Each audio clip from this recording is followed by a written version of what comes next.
जय माता दी दोस्तों। नवरात्रि में दान पुण्य को बेहद शुभकारी माना गया है। दान पुण्य करते समय इस बात का ज्ञान होना भी अत्यंत आवश्यक है कि हमें किन चीज़ों का दान करना चाहिए और किन वस्तुओं का दान नहीं करना चाहिए। आज इससे जुड़ी जानकारी आपके लिए लेकर आए हैं। सनातन धर्म में नवरात्रि के पर्व का खास महत्व होता है। हिंदू पंचांग के अनुसार अभी चैत्र नवरात्रि चल रहे हैं। नवरात्रि के समापन से पूर्व माँ दुर्गा की कृपा पाने के लिए कुछ चीज़ों का अवश्य दान करना चाहिए। धार्मिक मान्यताओं के अनुसार माता रानी जिस भक्त पर अपनी कृपा बरसाती हैं, उसके जीवन में आ रहे सभी कष्ट दूर होते हैं। चैत्र नवरात्रि काल में देवी दुर्गा की शक्तियों की आराधना के यह 9 दिन परम मंगलकारी माने जाते हैं। जानकारी के लिए बता दें कि ज्योतिष शास्त्र में नवरात्रि के दौरान करने वाली कुछ ऐसी चीज़ों का दान बताया गया है जिनको अगर आप नवरात्रि के इन शुभ दिनों में करते हैं तो सिर्फ इससे आपके ऊपर देवी की अपार कृपा बरसेगी, बल्कि भाग्य भी आपका चमक उठेगा। तो आज हम आपको ऐसी ही चीज़ों के बारे में बताने जा रहे हैं जिनका दान करने वाले व्यक्ति का यानी आपका भाग्य उजागर हो जाता है। तो चलिए दोस्तों, जानते हैं इन पावन 9 दिनों में किन चीज़ों का दान भूलकर भी ना करें। नवरात्रि में किन चीज़ों का दान अत्यंत शुभ माना जाता है, आइए जानते हैं। पहला, लाल चूड़ियाँ। नवरात्रि में 9 दिनों तक माँ दुर्गा के अलग अलग स्वरूपों का पूजन किया जाता है और उन्हें सुहाग की सामग्री भी अर्पित की जाती है। माना जाता है कि माँ दुर्गा को सुहाग की सामग्री अर्पित की जाए तो वह अखंड सौभाग्य का आशीर्वाद देती हैं। दूसरी चीज़ क्या है? दूसरी चीज़ केला। शास्त्रों के मुताबिक नवरात्रि के दिनों में माँ दुर्गा की कृपा पाने के लिए केले का दान जरूर करना चाहिए। माना जाता है केले का दान करने से घर में बरकत आती है। साथ ही यह भी कहा जाता है कि उनके घर में धन धान्य के भी योग बनते हैं। जो लोग दरिद्रता से निजात पाना चाहते हैं उन्हें केले का दान जरूर करना चाहिए। तीसरा दान क्या है? तीसरा दान है वस्त्र दान। नवरात्रि के दिनों में कन्याओं को वस्त्र दान करना भी बहुत शुभ माना गया है। माना जाता है कि कन्याओं को यदि वस्त्र दान कर दिए जाएं तो घर में नकारात्मक शक्तियां दूर होती हैं, दुख दरिद्रता का नाश होता है।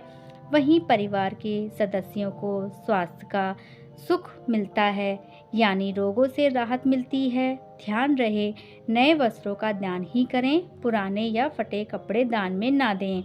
इसके अलावा बता दें कि धार्मिक मान्यताओं के अनुसार देवी दुर्गा को सुहाग का सामान अति प्रिय है। नवरात्रि के दौरान किसी भी दिन मेहंदी लाकर माँ दुर्गा को अर्पित कर दें। साथ ही साथ मेहंदी सात सुहागन स्त्रियों को भी दान करते हैं।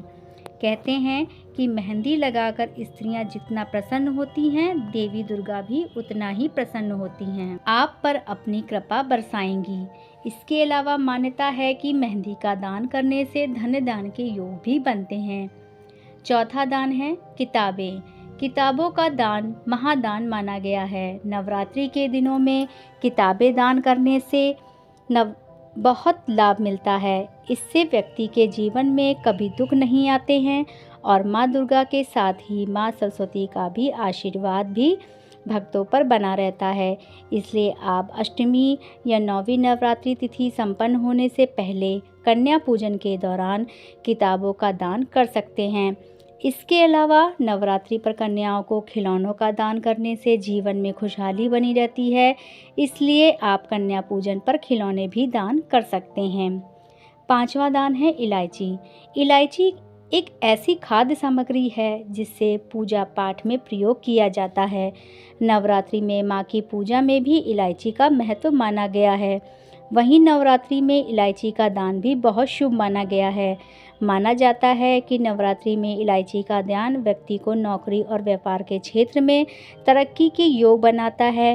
तो आप भी यदि नौकरी या बिजनेस में तरक्की चाहते हैं तो इलायची का दान जरूर करें। यह दान आप अष्टमी या 9वीं तिथि पर संपन्न होने से पहले कर सकते हैं तो बेहतर रहेगा। छठा है मिष्ठान का दान। आप कन्या पूजन के समय कन्याओं को थोड़ा मिष्ठान जरूर दें। मिष्ठान को बहुत ही शुभ माना जाता है। कन्या भोज को कराने के लिए आपको कम से कम एक मिठाई भी शामिल करनी चाहिए। अगर किसी वजह से आप मिष्ठान शामिल ना कर सकें तो घर में साफ सुथरे ढंग से बनाया हुआ सूजी या फिर आटे का हलवा भी माता को भोग लगाकर कन्याओं को खिला सकते हैं। ऐसा करने से आपके गुरु ग्रह की मजबूती बढ़ती है और माँ भगवती भी आपसे प्रसन्न होती हैं। इसके अलावा नवरात्रि के दौरान नवरात्रि में भक्तों को माता का आशीर्वाद भी मिलता है। आप शुद्ध घी की किसी भी मंदिर में दान कर सकते हैं या फिर ब्राह्मण को अथवा ज़रूरतमंद व्यक्ति को भी दान दे सकते हैं। सातवां दान है चावल का दान। चावल को समृद्धि का प्रतीक माना जाता है। घर में भी अगर किसी बेटी को विदा किया जाता है तो उसकी गोद में चावल को डाला जाता है। नवरात्रि में कन्या भोज के बाद कन्याओं को विदा करते समय कन्याओं को उपहार के साथ थोड़ा सा चावल और जीरा भी देना चाहिए। इससे आपके घर में संपन्नता बढ़ती है, इसलिए कन्याओं को विदाई के समय थोड़ा चावल भेंट स्वरूप देना चाहिए। ऐसा करने से आपको परम पुण्य की प्राप्ति होगी और आपके जीवन से सारे नकारात्मक प्रभाव दूर हो जाएंगे। आठवां दान है दक्षिणा। कन्याओं को चलते समय दक्षिणा के बगैर कभी भी विदाई नहीं देनी चाहिए। दक्षिणा के बिना कन्या पूजन पूरा नहीं होता है। आप अपने सामर्थ्य के अनुसार कुछ भी दे सकते हैं, लेकिन दक्षिणा जरूर दें। आइए अब जानते हैं कि आपको नवरात्रि में क्या नहीं दान करना चाहिए, जिसको दान करने से आपको बचना चाहिए। लोहे का दान। कहा जाता है कि नवरात्रि पर्व के 9 दिनों में किसी भी व्यक्ति को लोहे के सामान का दान करने से बचना चाहिए। यह दान अमंगलकारी माना जाता है। दूसरा है कमल का पुष्प। नवरात्रि के दौरान कमल का पुष्प कभी भी किसी को दान नहीं करना चाहिए। ऐसा करना भी शुभ नहीं माना जाता है। तीसरा है जौ से बनी चीज़ें। इन सब के अलावा जौ से बनी चीज़ों का दान करने से भी बचना चाहिए। मान्यता है कि ऐसा करने से संपत्ति का नुकसान हो सकता है। तो दोस्तों, कैसी लगी आपको यह जानकारी? आशा करती हूँ पसंद आई होगी। वीडियो अगर पसंद आई हो तो वीडियो को लाइक, शेयर और कमेंट में जय माता दी लिखना ना भूलें। चैनल पर अगर नए आए हैं तो चैनल को सब्सक्राइब करिए, बेल आइकन को भी प्रेस कर दिए। मिलते हैं अगली वीडियो में, तब तक के लिए नमस्कार।